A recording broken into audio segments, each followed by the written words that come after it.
The wedding was supposed to happen on Saturday night inside the Vitale estate, and every powerful family in the city had been invited to watch Marcello Vitale bury his past. Marcello Vitale, the most feared mafia boss in the city, and the man I had once called my husband, was going to marry Bianca Romeo, the beautiful daughter of a powerful mafia family. Bianca was rich, polished, graceful, and exactly the kind of woman Isabella Vitale had always wanted beside him.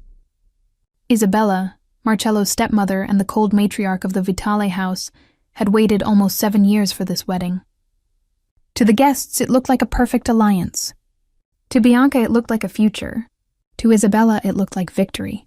But to me, Elena Vale, the wife who had disappeared from Marcello's life almost 7 years earlier, it looked like the final closing of a grave that had never held a body.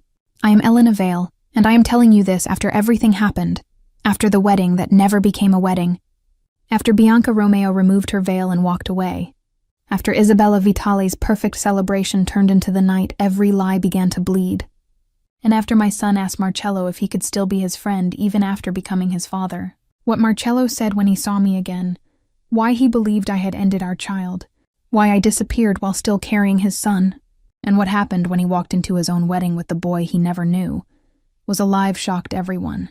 Watch this story until the end, subscribe to the channel, and tell me in the comments where you are watching from. To understand how the most feared mafia boss in the city became friends with his own son without knowing it, I have to start with the morning Leo's broken red toy car rolled into Marcello Vitale's path. Leo Vale, my 6.5-year-old son, was old enough to argue that the half mattered, young enough to believe a broken toy car needed rest before it could be fixed, and innocent enough to think his father was only a question his mother was not ready to answer. He did not know Marcello Vitale was his father. Marcello did not know the child he had mourned was living only a few miles away from the wedding altar. And I had spent 6.5 years keeping those two worlds apart, telling myself silence was safer than truth, telling myself Marcello would never find us, telling myself a mother could survive being hated as long as her child stayed alive. 3 days before the wedding, Marcello walked into the Children's Therapy Center where Leo spent 2 mornings a week. He came there to sign a donation paper for his foundation, take a photograph, and leave before the laughter of children could touch the wound he had buried under black suits and colder silence. He did not come looking for me. He did not come looking for a child. He did not know that the little boy sitting in the bright clinic corridor, with one loose shoelace and a red toy car missing half a wheel, was the same child he believed had died before he was born. One of Marcello's guards told Leo to move, but my son looked up from the floor and said, "I am moving." "My car is not." The guard stepped closer. Leo held the toy car to his chest and frowned like the man had insulted someone helpless. "She is injured," he said. "You don't rush injured things." The whole corridor went silent. Parents stopped whispering. Nurses stopped walking. The clinic director froze with a nervous smile on his face. Everyone knew who Marcello Vitale was. Everyone knew men did not block his path. Everyone knew children were usually pulled aside before danger noticed them. But Marcello noticed Leo. Instead of ordering him moved, the most feared mafia boss in the city lifted one hand and stopped his guard. Then he did something no one in that corridor expected. He bent one knee, then the other, and Marcello Vitale knelt in front of my son. Leo looked at him like he was not a monster, not a boss, not a man the city feared.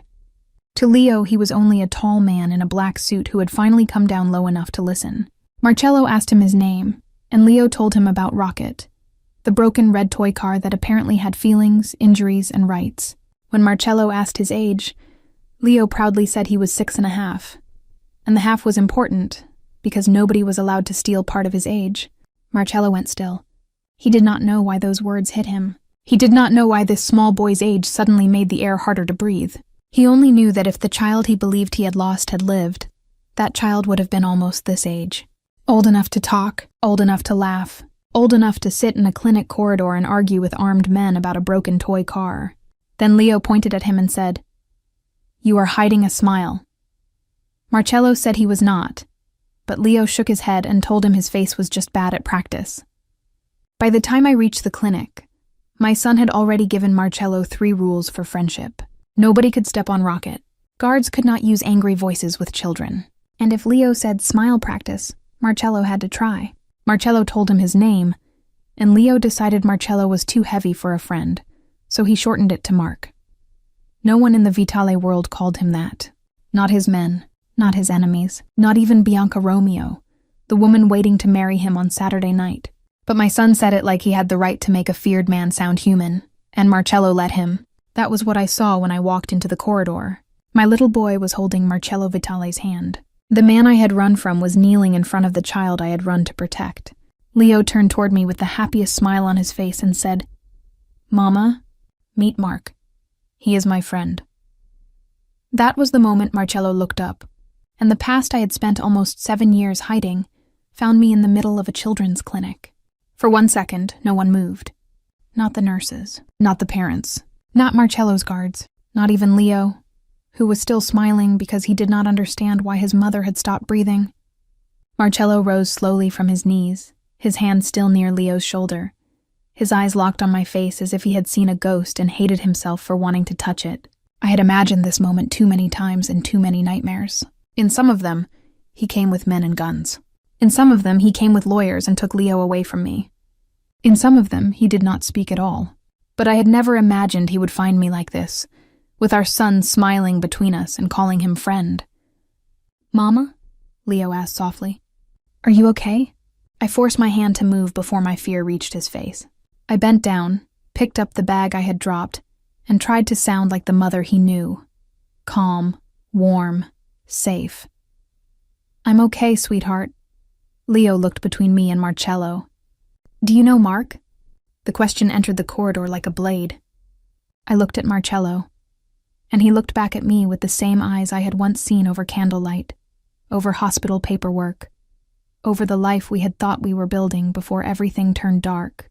But those eyes were not soft now. They were black with 7 years of pain. "Yes," I said carefully. "I know him." Leo brightened. "He is nice." His face was bad, but then it did smile practice. One of Marcello's guards shifted behind him. Marcello did not look away from me. I saw him take in my plain blue dress, my tired face, the cheap clinic badge hanging from my bag, the absence of jewelry, the absence of his name. Then his gaze moved to Leo again, not with recognition, not yet, but with something sharp and wounded. He saw a child at my side. He saw a child who called me Mama. And because of the lie he had carried for almost 7 years, he saw the cruelest thing a broken man could see. The woman he believed had destroyed his baby standing alive with another child. "Leo," I said, keeping my voice gentle, "go to Miss Clara for a minute. I need to speak to Mr. Vitale." Leo's face folded with confusion, but he said I can call him Mark. "Just for a minute, baby." Miss Clara, Leo's therapist, stepped forward carefully. She was a kind woman with silver glasses and a habit of speaking softly around frightened parents. She reached for Leo's hand, but Leo hesitated and looked back at Marcello. "You won't disappear, right?" Marcello's jaw tightened. His voice came out low.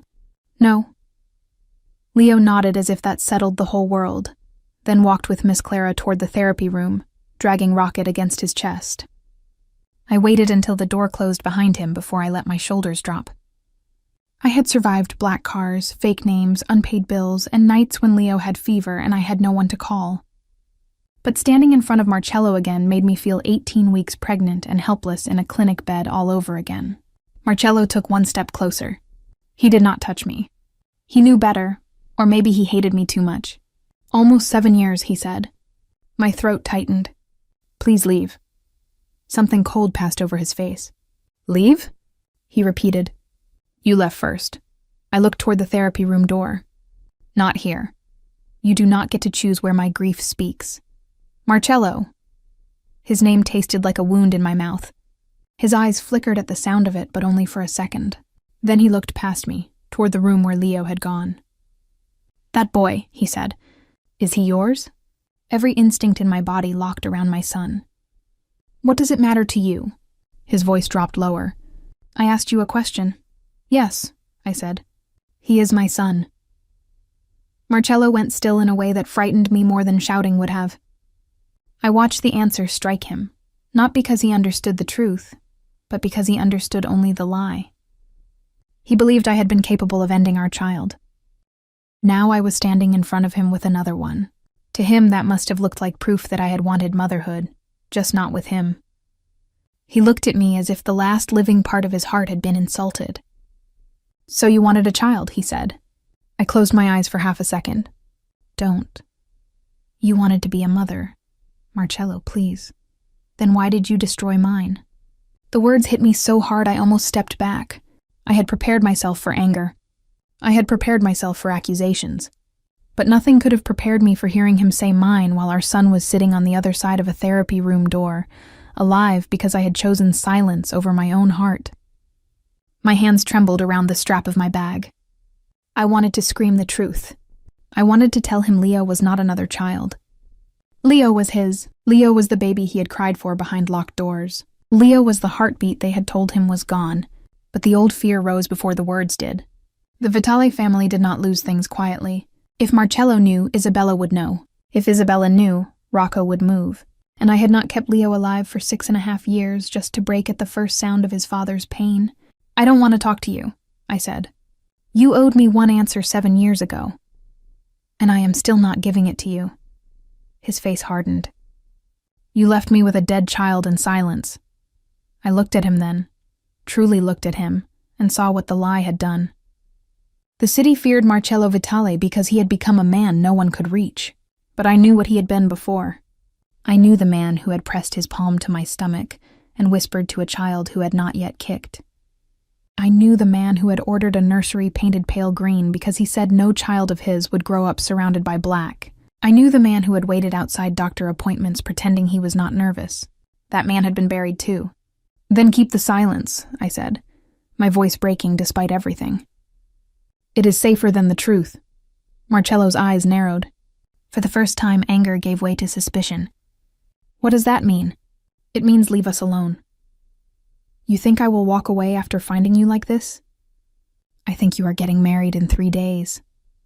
His mouth tightened. "And I think whatever you believe about me," I continued, "whatever you think I did, Leo has nothing to do with it. Do not bring your grief near my son." His eyes darkened at my son, but he did not miss the way I said it. "My son, not our son. Not yours. Mine." I hated myself for the word, but I needed the wall it built. Before he could answer, Miss Clara opened the therapy room door and Leo peeked out. "Mama, are we going home?" I turned immediately. "Yes, sweetheart." Leo came to me, still holding Rocket. He looked at Marcello with childlike seriousness. "Are you coming tomorrow?" I froze. Marcello looked down at him. In that moment, I saw his anger collapse under something he did not understand. Leo was not afraid of him. Leo expected him. Leo had already made a place for him in tomorrow. "I don't know," Marcello said. Leo frowned. "Friends don't say I don't know. They say I will try." Marcello's throat moved. "Then I will try." I took Leo's hand before my own tears betrayed me. "Come on." I walked out of that clinic with my son beside me and Marcello's eyes on my back. I felt them all the way through the lobby, past the reception desk, through the glass doors, and into the parking lot where sunlight made everything look too normal. Leo talked about Rocket's wheel, about Mark's serious face, about how big men listened better when they kneeled. I nodded at the right places, but my eyes had already found the black sedan parked near the far gate. It did not belong to Marcello's convoy. The windows were tinted. The engine was running. The driver was not looking at his phone, not really. He was looking at us, at me, at Leo. I pulled Leo closer. "Mama?" he asked. "Stay beside me." The sedan moved slowly, as if it had only been waiting for me to notice. It rolled past the front of the clinic, paused long enough for the driver to lift a phone to his ear, then turned out of the lot and disappeared into traffic. My stomach turned cold. For years, fear had been a quiet roommate in my life. That morning, it became a hand around my throat. Inside the clinic, Marcello stood near the glass doors, watching the black sedan leave. I did not know then that he had seen it too. I took Leo home by a different route. I changed buses twice. I walked 4 blocks with him, even though he complained that Rocket was tired and his laces were fighting again. By the time we reached our small apartment above a closed bakery, my hands were numb from holding his. I locked the door, checked the window, checked the hallway, then made Leo soup because normal mothers made soup after therapy. Normal mothers did not stare through curtains waiting for a car to return. Did Mark make you sad? Leo asked at the kitchen table. I nearly dropped the spoon. Why would you ask that? Your eyes did the thing. What thing? The thing when you smile with your mouth but not the rest. I sat across from him and touched his hair. Mark is someone I knew a long time ago. Leo stirred his soup with unnecessary concentration. Was he bad? I thought about the man who had once loved me. I thought about the man who had looked at me in the clinic like I had buried his heart with my own hands. No, I said quietly. He was not bad. Then why did you look scared? Because the past had found us. Because your father had touched your hand. Because if he asked the right questions, the world I built around you could break before nightfall. I swallowed all of that and said, sometimes people from before make grown-ups remember things they don't want to remember. Leo nodded like he understood more than I wanted him to. Can I still be his friend? The question hurt so much I had to look away. We'll talk about it later. Mama. Leo. He sighed with the full tragedy of 6.5 years old. Later means no. Not always. Mostly. Despite myself, I smiled. He smiled back, and for a moment the fear softened. Then my phone buzzed on the counter. I flinched before I saw the screen. Unknown number. No message. Just one missed call. I did not sleep that night. Marcello did not sleep either. I learned later that after I left the clinic, he stood in the director's office and signed the donation papers without reading a single line. The director thanked him, praised his generosity, and said the foundation's support would change many children's lives. Marcello heard none of it. He was still hearing Leo say 6.5. He was still hearing me say it is safer than the truth. He was still seeing the black sedan watching my son. When he returned to his car, his most trusted man, Dante Russo, was waiting beside the open door. Dante Russo had served Marcello for 15 years, first as a driver, then as an advisor, then as the only man Marcello trusted to speak when everyone else stayed silent. He saw Marcello's face and knew something had changed. Cancel the afternoon meetings? Dante asked. Marcello did not answer immediately. He looked back at the clinic. Find out everything about Elena Vale. Dante's expression shifted. He knew my name. Everyone close to Marcello knew my name, even if they rarely dared to say it. Everything? Where she lived. Who helped her. Where she works. Who the boy is. When he was born. Who his father is. Everything. Dante hesitated only once. And if the boy is nothing? Marcello's jaw tightened. Then I will know I was a fool for one morning. And if he is something?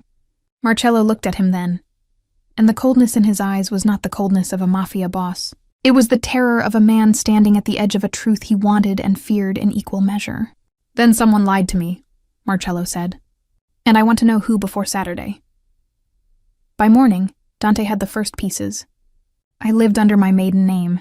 I paid cash when I could. I worked part-time at a small design office and part-time from home stitching alterations for women who paid late and complained early. Leo's birth certificate listed me as the mother. The father's line was blank. His birthday was 5 months after the night Marcello had been told our pregnancy was gone. 5 months. That was the number that changed everything. Dante placed the file on Marcello's desk before sunrise. Marcello sat behind the blackwood table in his study, the same room where Isabella had once brought him a divorce packet with my name on it. The estate outside was already preparing for the wedding. Trucks arrived with flowers. Staff carried boxes through halls. Bianca's family sent wine, silk runners, and a list of last-minute guest changes. Somewhere in that house, Isabella was building the celebration she believed would end my memory forever. Marcello opened the file. Leo Vale. Born 5 months after Elena Vale disappeared. No father listed. No known male guardian. Multiple addresses in 6 years. Medical bills paid in cash. School emergency contact, Elena Vale only. Therapy center notes. Child asks about father, but mother requests staff not discuss paternal history. Observant, verbal, anxious during unexpected pickups. Attached strongly to mother. Marcello stared at the page until the words blurred. 6.5. 5 months, no father. Elena's silence. Truth is safer than silence? No, it is safer than the truth. He stood so suddenly his chair struck the wall behind him. Dante did not move. Where is she now? Marcello asked. Apartment above a bakery on East Mercer. She drops the boy at school at 8. Marcello grabbed his coat. Dante stepped in front of him. It was a dangerous thing to do, but Dante had survived by knowing when to risk his life for the right reason. You cannot go there with anger. Marcello's eyes cut to him. Dante held his ground. If that boy is yours, then the first thing he sees cannot be you breaking his mother. Marcello looked away. The words struck because they were true. For almost 7 years, he had imagined what he would say if he saw me again. None of those imagined conversations had included a child, a toy car, or the possibility that his grief had been built on a lie. When I opened my apartment door that morning, Marcello was standing in the narrow hallway alone. No guards visible, no raised voice, no weapon in his hand. But he looked more dangerous than he had in the clinic, because now he was not guessing blindly. He had numbers in his eyes. I tried to close the door. His hand caught it before it shut. "Leo was born 5 months after you disappeared," he said. My heart stopped. "Move your hand. You were still pregnant when you left." "Marcello, not here. Tell me I'm wrong." Behind me, I heard Leo in the kitchen humming to himself over cereal. I stepped into the hallway and pulled the door almost closed behind me. "Please don't." His face changed. The plea answered more than denial would have. "Is he my son?" he asked. I looked down the hallway, at the peeling paint, at the old carpet, at the little life I had built because I had no choice. For 6.5 years, I had held this truth in my mouth until it became part of my bones. I had lied to landlords, doctors, teachers, neighbors, my son, and myself. But I had never stood in front of Marcello and lied directly to his face about Leo. Maybe some part of me had been waiting for the day I would finally fail. "He is mine," I whispered. "I know he is yours." Marcello's voice shook for the first time. "I am asking if he is mine too." The hallway seemed to tilt. "Yes," I said. Marcello did not move. He did not breathe. The most feared man in the city stood outside my door like a man who had just been stabbed in a place no one could see. "Yes?" he repeated. I nodded once because if I spoke again I would break. His hand fell from the doorframe. "You let me believe he was dead." "No. You hid my son from me. I hid him from the people who tried to make sure he never lived." His eyes sharpened. "What are you talking about?" I shook my head. "You need to leave." "Elena." "No. You found him once by accident. Do not make me run again." Something in his face cracked. "You think I would take him from you?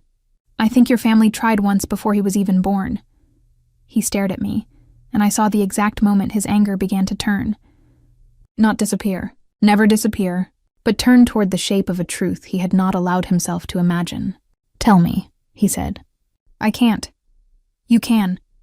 If I tell you, they will know I told you." "Who?" I closed my eyes. "Isabella?" he asked. I did not answer. "Rocco?" My silence did answer. Marcello stepped back as if the hallway had become too small for him. For years, Isabella had been the voice beside his grief. The stepmother who told him I was selfish. The woman who urged him to move on. The woman arranging his wedding to Bianca in 3 days. Rocco had been the uncle who handled files, clinics, papers, lawyers, problems. I saw the names enter Marcello's mind and refused to leave. The apartment door opened a little wider behind me, and Leo peeked out with cereal milk on his upper lip. "Mama, is Mark here?" I turned quickly. "Go inside, sweetheart." Leo looked at Marcello. His face brightened. "You came back." Marcello's expression changed so painfully I almost looked away. He lowered himself slightly, not fully kneeling this time, but enough that Leo did not have to look too far up. I said I would try. Leo nodded. "Good. Because friends don't disappear." "No," Marcello said softly. "They don't." Leo smiled and went back inside when I asked him to, but the damage had been done. Marcello had heard his son welcome him back. He had seen how easily Leo trusted him. He had felt the life that had been kept from him brush past his hands and disappear into a kitchen with chipped tiles. I stepped into the hallway and closed the door behind me. "You cannot tell him," I said. Marcello's eyes returned to mine. "I will not break him. You don't know what your world does to children. I know what it did to mine." The words fell between us. Then I told him only what I could bear to say. Not everything. Not the full night. Not the forged divorce. Not the audio. Not yet. I told him that the clinic emergency had not been what he thought. I told him that I had never signed what they showed him. I told him I had woken up and been told the baby survived. I told him someone from his family had warned me that if I came back, the next report would not be fake. I did not explain every detail. I could not. Some memories still had teeth, but I gave him enough to make the floor vanish under him. Marcello listened without interrupting. His face did not change much, but his eyes did.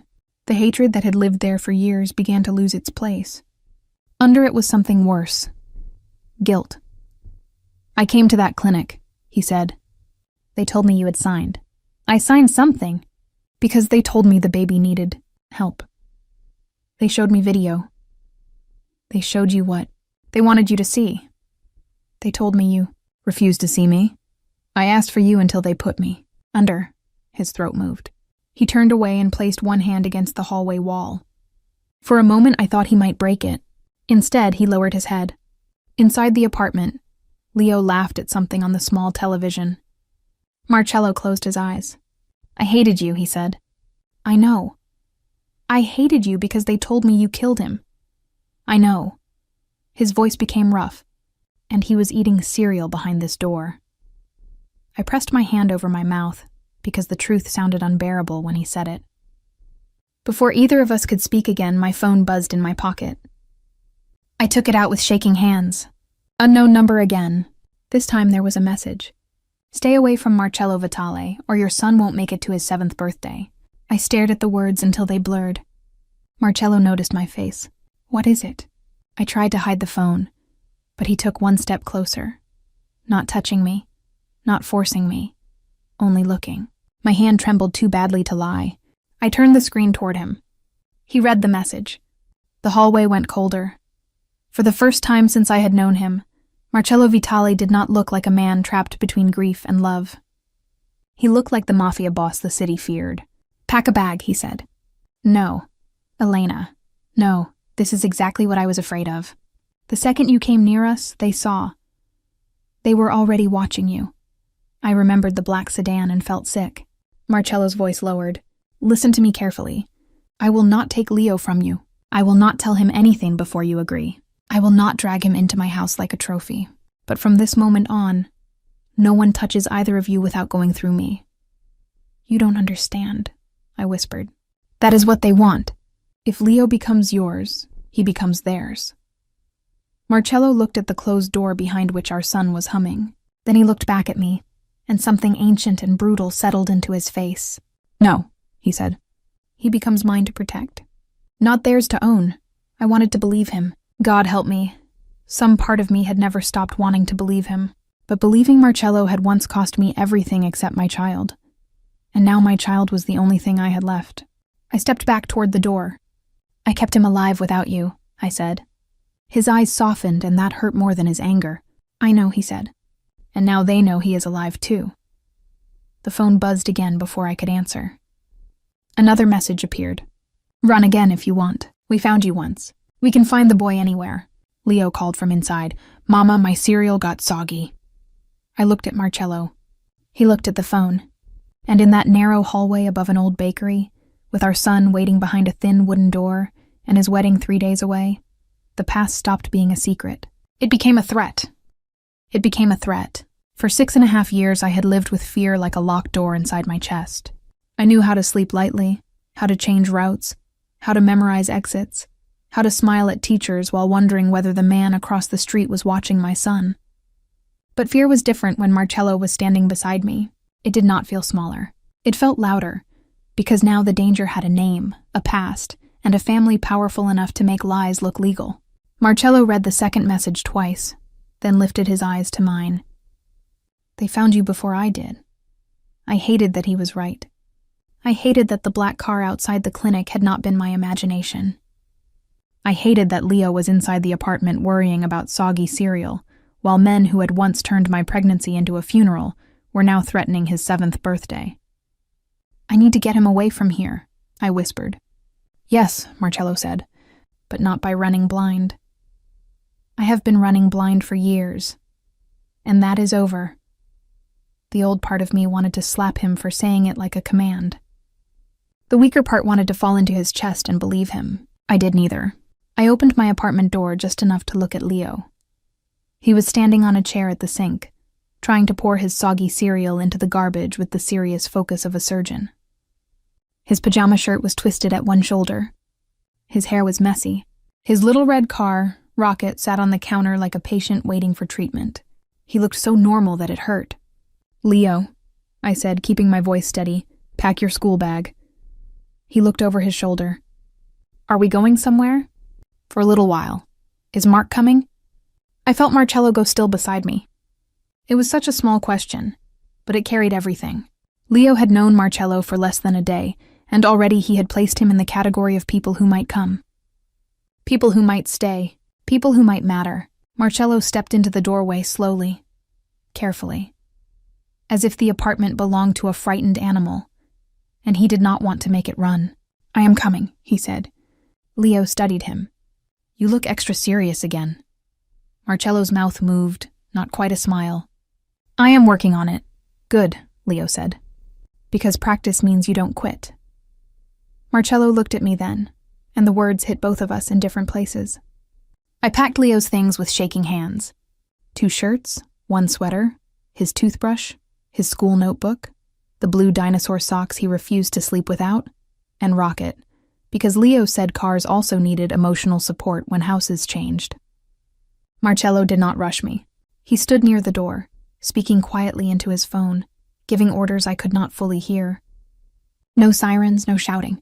No men bursting up the stairs with guns in their hands. Just quiet movement below the window. Cars repositioning, shadows becoming protection. When we stepped outside, the street looked almost ordinary. A woman carried groceries. A bus sighed at the corner. Somewhere a dog barked.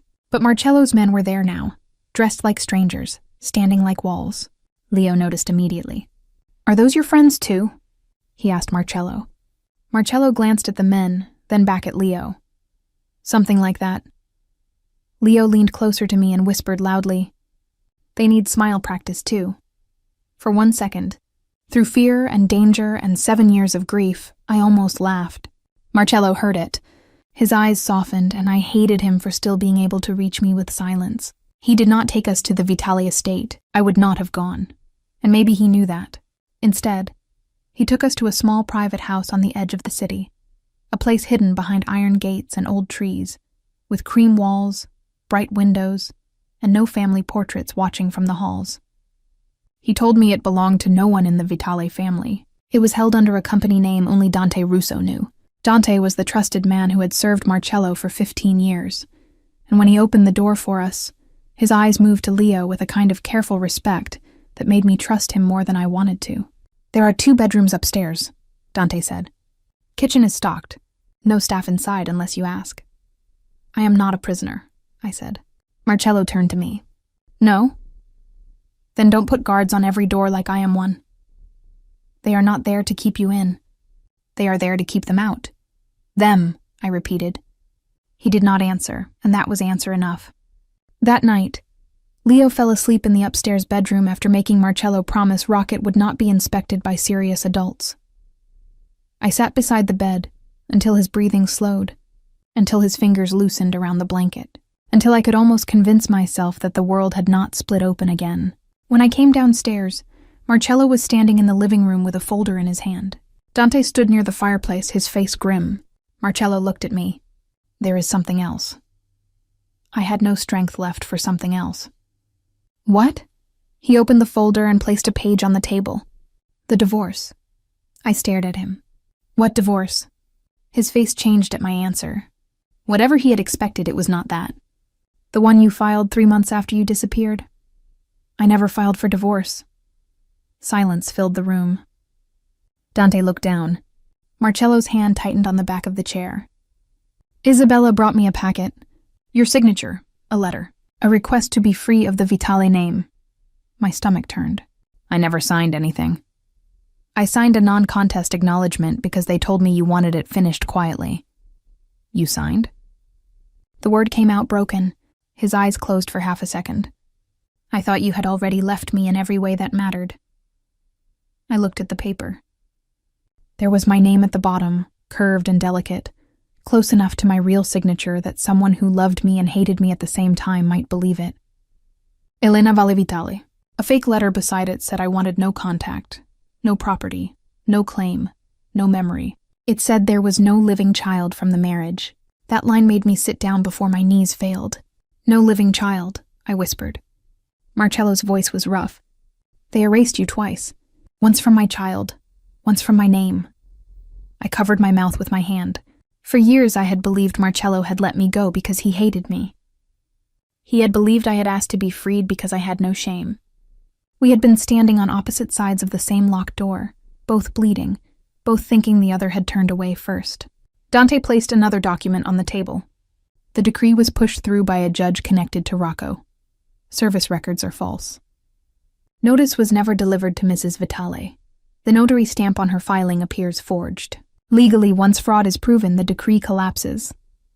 I looked up slowly. So what am I? Marcello looked at me then with a pain so bare it was almost unbearable. My wife, he said. If you still hate the word, I deserve that. But on paper and truth, before God, you were never the one who left our marriage. They dragged you out of it and made me sign grief. I wanted to answer. I wanted to tell him I did not hate the word. I hated how much I had missed it. But from upstairs, Leo called softly, "Mama." I stood immediately. Marcello stepped back to let me pass. He did not follow me. That restraint did more damage than force would have, because I remembered a time when Marcello had known exactly when to come closer and when to let me breathe. I found Leo sitting up in bed, eyes half open. "Did the house change again?" He mumbled. "No, baby. You just woke up. Is Mark downstairs?" "Yes. He didn't disappear?" "No." Leo lay back down, satisfied. "Good. Tell him tomorrow is still smile practice." I brushed his hair back. "I will." When I returned downstairs, Marcello was alone. Dante had gone. The fake divorce papers were still on the table between us like a dead thing dug out of the ground. "Leo asked if you disappeared," I said. Marcello swallowed. "What did you tell him?" "That you didn't." He nodded once, but his eyes shone. Not with tears. Marcello Vitale did not cry easily, but something in him was close to it. "I don't know how to do this," he said. "Do what?" "Stand near him without telling him. Look at him without reaching for years I don't deserve. Hear him call me Mark when every part of me wants to hear father and knows I have not earned it." I looked toward the stairs. He is a child, Marcello, not a confession booth. I know. He cannot carry our pain. I know. And if we tell him gently, together. Not because you are angry. Not because Isabella forced our hand. Not because you need him to fix what they broke in you. His face softened at my words. "Together," he said. The next morning, Marcello made pancakes badly. It was such a strange, impossible thing that for several minutes I simply stood in the kitchen doorway and watched the most feared Mafia boss in the city burn one side of a pancake while my son instructed him like a tiny, disappointed chef.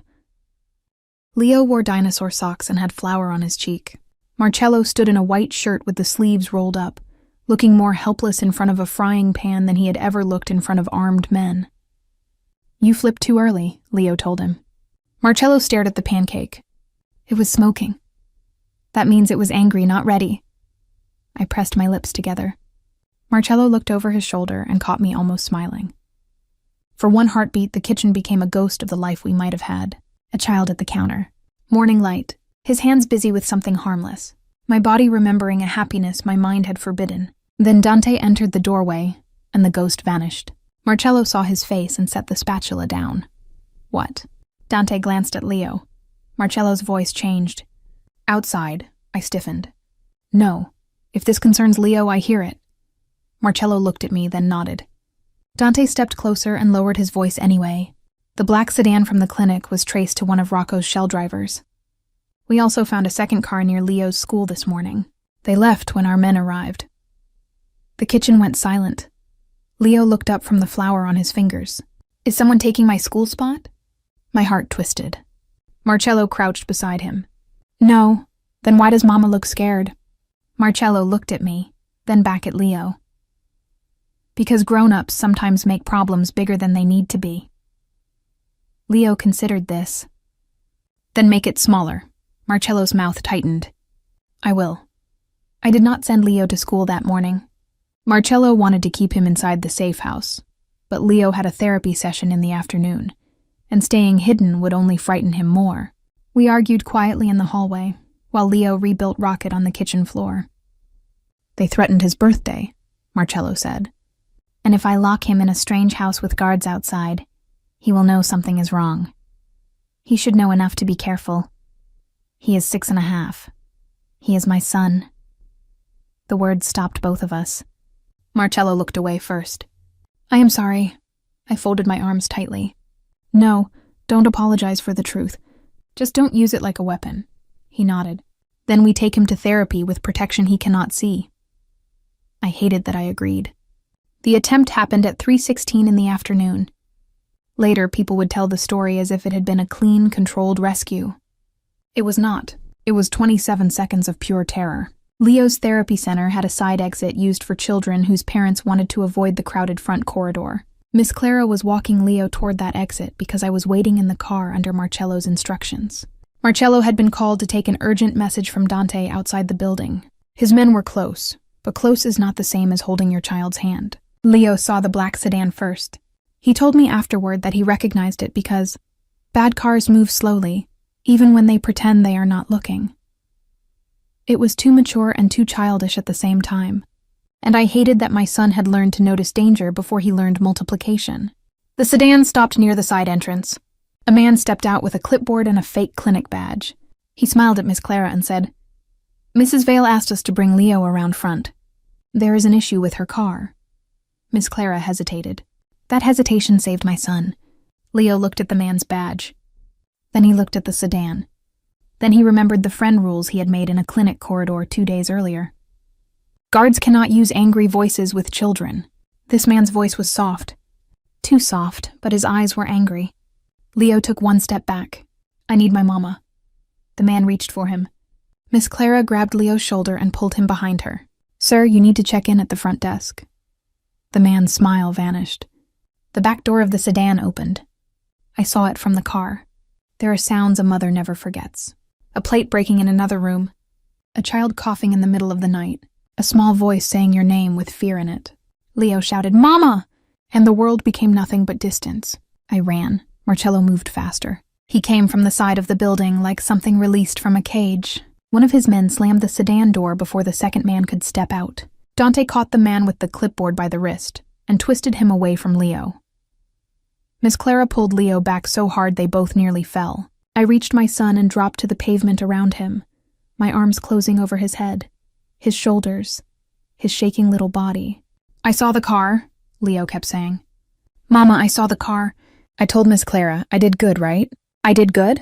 You did good, I said, kissing his hair, his forehead, anywhere I could reach. You did so good. My brave boy. My smart boy. Marcello stood a few feet away, holding the man by the front of his jacket. His face was no longer the face Leo had called bad at smiling. It was the face of Don Vitale, the man the city feared for a reason. Who sent you? Marcello asked. The man said nothing. Marcello looked at Dante. Take him. I knew what those words could mean in Marcello's world, and I looked up sharply. No? Marcello's eyes found mine. Not in front of Leo, I said. Something human came back into his face. He released the man to Dante without another word. His men moved quickly, quietly, blocking Leo's view as they pushed the attackers into another car. No gunfire, no blood on the pavement, no screaming except the sound still trapped in my chest. Leo reached one hand toward Marcello. Marcello froze. Then he crossed the distance and knelt in front of us, careful, slow, as if he did not deserve to touch what he had almost lost twice. Leo looked at him with wet eyes. You came, Marcello's voice broke. Yes. Fast, yes, Leo sniffed. Good. Because I was very busy being brave. Marcello let out a sound that was almost a laugh and almost pain. You were. Leo leaned forward and put his small arms around Marcello's neck. I watched Marcello close his eyes. I watched his hand lift, hesitate, then settle gently against our son's back. Something inside me gave way. Not forgiveness, not yet, but the first crack in the wall I had built out of fear. That night, Marcello did not ask whether I still planned to run. He already knew the answer had changed. Leo slept between me and the edge of the bed in the safe house, rocket tucked under his chin. Marcello stayed outside the bedroom door for hours, sitting in a chair like a guard who had finally understood what he was guarding. Around midnight, I stepped into the hallway. "You should sleep," I said. "So should you." I tried. So did I. We stood there in the quiet, both listening to Leo breathe. "They tried to take him because of me," Marcello said. "They tried to take him because of them." "Same blood." "No," I said. "Not the same." He looked at me. I wrapped my arms around myself. "You came for him." His face changed, but he said nothing. "Tomorrow is your wedding," I said. "There will be no wedding. You can cancel it quietly." "No?" "Marcello. They erased you quietly. They forged your name quietly. They made me mourn my son quietly. They let you raise him in fear quietly." His eyes darkened. "I will not end this quietly." I looked toward Leo's door. "He is not a weapon for your revenge." "No," Marcello said. "He is the reason I will not turn revenge into a war." That silenced me. Marcello stepped closer, still leaving space between us. "I want you there tomorrow." I shook my head. "I will not let them turn Leo into a scandal. He will not be the scandal. He will be the truth. Truth can still hurt a child. Then we protect him while we speak it." I wanted to refuse. I wanted to say I had spent years surviving by avoiding rooms full of people like Isabella, and I would not walk back into one willingly. But then I remembered Leo on the pavement, asking if he had done good because he had noticed the car. Running had not kept him safe anymore. Silence had become a door they could open whenever they wanted. "I ran once to save him," I said. "I won't run again while he watches." Marcello lowered his head like those words were a vow. The wedding day arrived bright and merciless. By noon, the Vitale estate looked like a palace dressed for a lie. White roses climbed the gates. Gold chairs lined the grand hall. Crystal chandeliers burned above polished marble. Guards stood at every entrance, but this time some answered to Marcello alone. Guests arrived in black cars and silk dresses, old Mafia leaders with daughters in diamonds, men who had once whispered about my disappearance, women who had pitied Bianca for marrying a man with a dead heart and envied her for getting the Vitale name anyway. Bianca Romeo stood in a private room upstairs wearing a gown so perfect it looked untouched by life. She was beautiful, but not cruel. That mattered. She had accepted an alliance, not a love story. She had been told Marcello was free, that his first wife had destroyed his child and disappeared, that the past was ugly but finished. I wondered what it felt like to stand dressed as a bride inside someone else's unfinished wound. Isabella moved through the estate like a queen before a coronation. She wore silver, not white, but she shone brighter than the flowers. Rocco stood beside her, whispering into phones, checking doors, controlling staff, still believing control meant safety. Neither of them knew the men who had tried to take Leo had already talked, not because Marcello tortured them in some dark room, because Dante had found the money trail, the messages, the orders, and the fear beneath their loyalty. At 6 o'clock, Marcello stood at the altar. He wore black. No flower on his lapel. No smile, no softness. To the guests, he looked like a man ready to marry duty. To me, standing behind the closed doors of the hall with Leo's hand in mine, he looked like a man standing at the edge of a grave with a shovel in his hand. Leo looked up at me. He wore a small navy suit Marcello had sent, but I had chosen. No Vitale crest, no family pin, just my son, nervous and brave. "Are we late?" he whispered. "No. Is Mark inside?"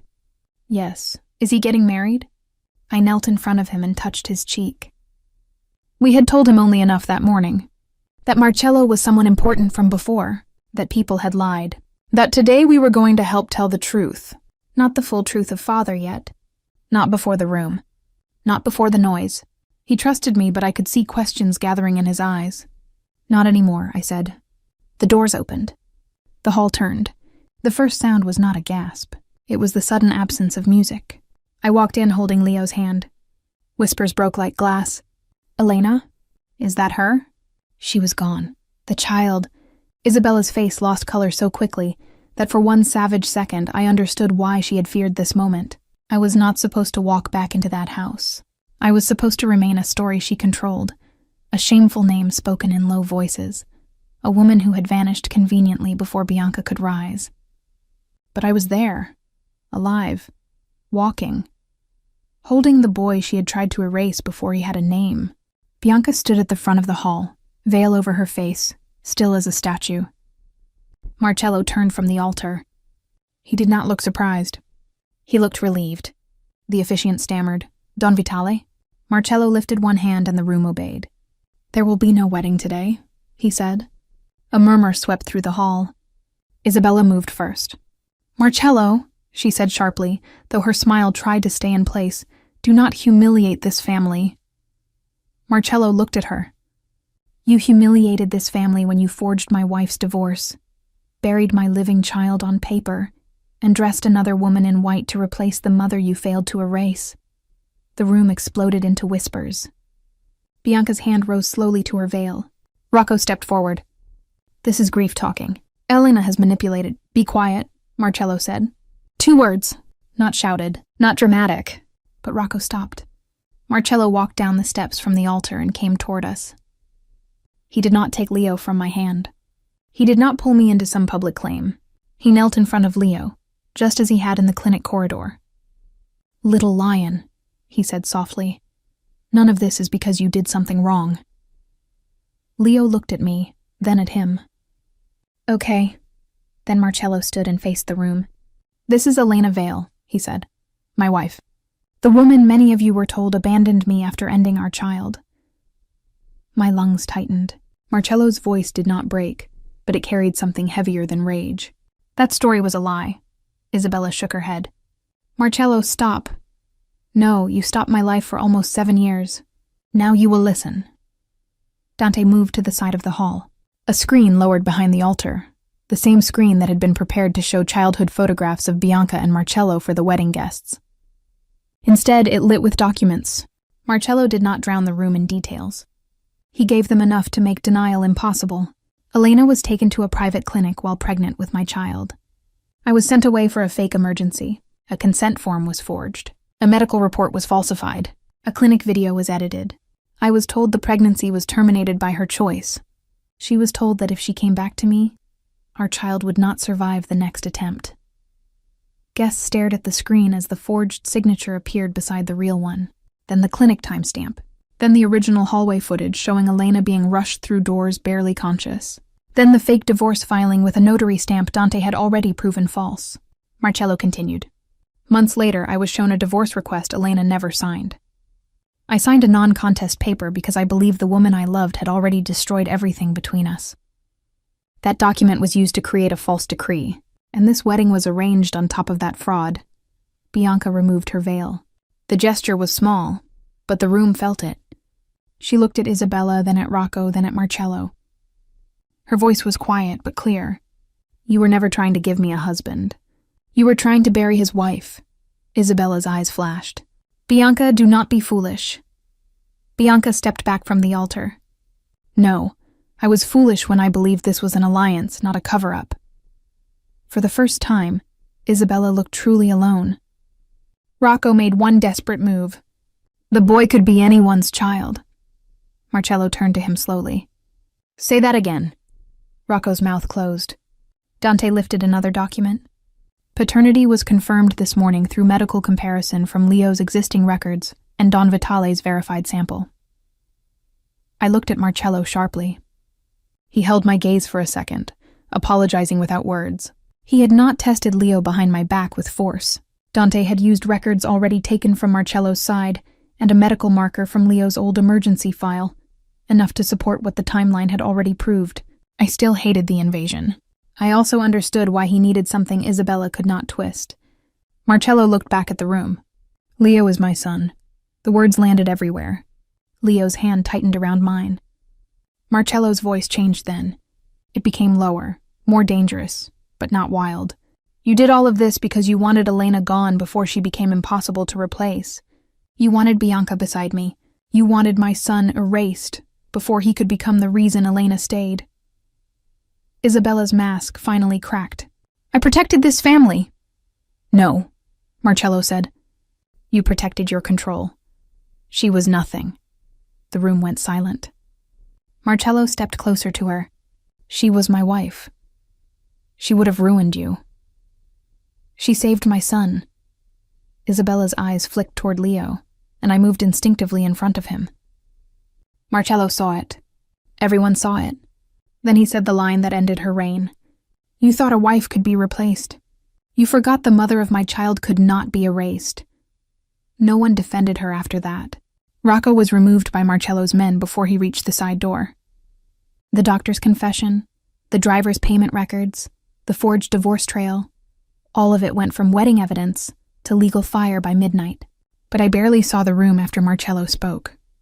I only saw Leo looking up at me with too many questions for a 6.5-year-old heart. We did not tell him in front of them. Marcello understood that without me saying it. He ended the spectacle quickly. He did not force me to stand beside him like a restored trophy. He did not ask me to forgive him under chandeliers. He did not kiss me for the crowd. He only walked us out through a side garden while the wedding guests drowned behind us in the truth.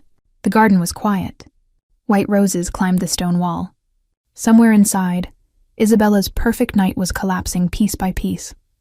Outside, my son stood between me and Marcello, still holding Rocket, because he had insisted she needed to see the flowers. Leo looked at Marcello. Why did you say I am your son? The question was small. The answer was not. Marcello looked at me first. I nodded, though my heart trembled. He knelt in front of Leo, just as he had in the clinic, just as he had in the hall. Maybe that was how their story would always begin again, with the most feared man in the city lowering himself until a child did not have to look up too far. Because it is true, Marcello said. I was your father before I knew your name. Leo looked at me. Mama, did you know? Tears burned my eyes. Yes, baby, I knew. Why didn't you tell me? I crouched beside him. Because I was scared. Leo's lip trembled. Were you scared of Mark? I looked at Marcello, then back at my son. No, I was scared of the people around him. Marcello's voice was quiet. And she was right to be scared. Leo processed this with the serious effort of a child trying to understand adult pain without letting go of his toy car. So Mark is my papa? If you want him to be, I said. Marcello's eyes closed for a second. Leo turned to him. Are you still my friend? Marcello's face broke in a way I had never seen. Not loudly, not dramatically. Just enough for me to see the man under the boss, the father under the grief. Only if you still want me to be, he said. Leo stepped forward and wrapped his arms around Marcello's neck. You can be papa too, he whispered. But friend rule still stays. Marcello held him carefully, like a man holding a miracle he was afraid to wake. Always, he said. I looked away because I could not watch without breaking. Later, after Leo fell asleep in the safe house with Rocket under one arm, and Marcello's jacket folded at the end of his bed, because he said it smelled like outside and serious. Marcello and I stood on the balcony in the dark. The city glittered below us like it had not spent the day tearing open old wounds. For a long time, neither of us spoke. I don't know how to trust you again, I said finally. I know. I loved you even when I ran from you. That was the worst part. Marcello's hand tightened around the railing. I hated you because it was easier than admitting I had failed you. You believed them. Yes. You did not come for me. His voice was raw. I thought you did not want to be found. I wanted you every day. He closed his eyes. But I wanted Leo alive more, I said. When he opened his eyes again, they were wet. I will spend the rest of my life understanding that. I looked toward the room where our son slept. He cannot become a Vitale weapon. He won't. They will call him heir. Not while I breathe. They will try to shape him. Then they will lose their hands before they touch his childhood. I turned sharply. Marcello softened. Not literally. I am learning. Despite everything, a small laugh escaped me. It hurt, but it was real. He looked at me like that laugh had given him something he did not deserve. Leo will inherit my love before he inherits my name. He will be a child first, not an heir, not a symbol, not a trophy. I believed he meant it. That was not the same as trusting him, but it was the first stone in a bridge I had thought would never exist. The next morning, Leo asked if fathers were allowed at therapy. I said yes. He asked if papas had to follow friend rules. Marcello said yes. He asked if smile practice would be every day. Marcello looked at me before answering. Every day. A week later, we returned to the children's therapy center. Not because everything was healed. Not because the city had stopped whispering. Not because the Vitale name had suddenly become safe. We returned because Leo had an appointment, because Rocket needed to show Miss Clara her repaired wheel, and because normal life had to be built one ordinary morning at a time. The corridor looked the same as the first day. Bright walls, small chairs, cartoon stickers on the glass, parents pretending not to stare as Marcello Vitale walked beside me without guards crowding his shoulders. Leo ran ahead with Rocket in both hands, then stopped and turned back. Papa, he called. Marcello froze. Leo grinned. Smile practice. Marcello knelt in the middle of the corridor, exactly where he had knelt before he knew the truth. This time he knew. This time Leo knew. This time I did not walk in too late. Marcello smiled. Leo studied him seriously. Better, he said. Still a little scary, but better. Marcello looked at me then. Not as a boss, not as a man asking for forgiveness he had not earned yet. Just as the father of my son and the husband I had lost to a lie. He held out his hand. He did not pull. He did not demand. He only waited. For almost 7 years I had survived by running. That morning I stayed. I placed my hand in his. Almost 7 years ago, Marcello Vitale was made to mourn a child who had never died. But the boy in front of him had not only survived. He had taught his father how to love without owning, protect without controlling, and become human again.